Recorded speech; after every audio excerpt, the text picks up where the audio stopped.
खैरपुर मां के ख़बर ॾींदा हलूं। डिस्ट्रिक्ट रिपोर्टर अयाज़ अहमद सोहू जी रिपोर्ट मुताबिक़ अक्टूबर जो महीनो सियासी सूरत हाल के लिहाज का खतरनाक है। बेनज़ीर भुट्टो जलावतनी बैत अक्टूबर में आई और नवाज शरीफ जी बे अक्टूबर में आमद ते संदसे खुदाई हाफिज है। इमरान खान की सोच सियासी न है। सैयद जावेद शाह जिलानी अगोड़ो एमएनए सैयद जावेद अली शाह जिलानी के मान में प्रेस क्लब खैरपुर में आजियानो दिनो वियो।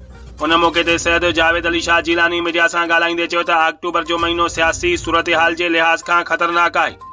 उन चयो त केतराई साल जलावतनी घटना का 18 अक्टूबर ते बेनज़ीर भुट्टो की वापसी थियण ते कारसाज जो वाक़ियो पेश आयो, जैमें केतराई कारकुन शहीद थिया और बाद में बेनज़ीर भुट्टो के शहीद किया वियो।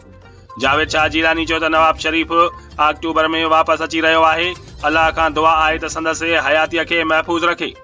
जावेद शाह जिलानी चयो त इमरान खान की सोच सियासी न पर आमरानी है। इमरान जो को पोखियो सोई लुणी रहो है। जावेद शाह चयो त खैरपुर ॼाओ आया पर हमेशा ॿाहिरें तकन ते टिकट ॾिनी वही है। अल्लाह के करम से फतेह नसीब थी रही है। ख्वाहिश है त जिंदगी में खैरपुर के शहरन की खिदमत जो मौक़ो फराम कियो वञे। उन अगो तकरीब के मेज़बान प्रेस क्लब खैरपुर के सदर खान मोहम्मद खान आयल मेहमान के सकाफती तोहफा पेश कया और आजियाने वारो खिताब कयो।